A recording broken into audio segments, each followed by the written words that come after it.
Ciao ragazzi, torna qui. Lockdown, ravioli per Natale stavolta. Almeno mi sono avanzato il tempo per farli per Natale, capito? Ok. Adesso vi faccio vedere solo una sfogliata e poi vi lascio tranquilli. Dai, guardate qui. Eccolo qua. Questi sono sardi, la ricotta sarda. Sarda, il grembiule, sardo, il grembiule, sardo, lo vedi? Sardegna, vedi? Ok. Fate veramente bene, perché in fin dei conti avete cresciuto voi, Pablo, e...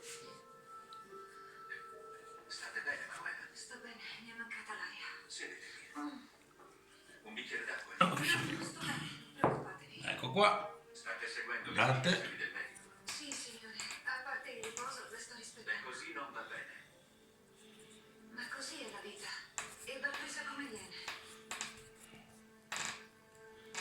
E voilà, i ravioli sono fatti. Adesso li tagliamo.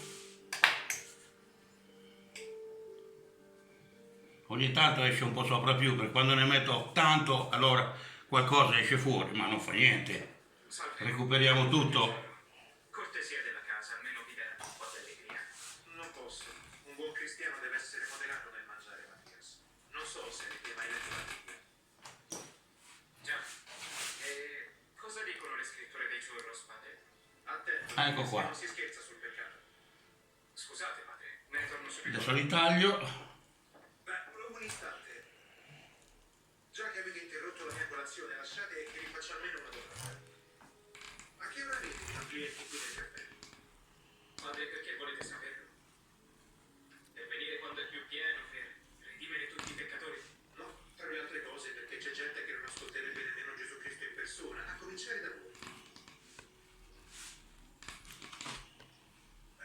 È solo che ho bisogno di telefonare senza che ascoltino quello che dico o che non. E voilà, i ravioli sono fatti, vedi? Guardate, vedi? Vedi? Eccoli qua. Ciao a tutti, vi saluto, al prossimo lockdown, speriamo che non sia il primo e l'ultimo questo. Ciao, ciao ciao.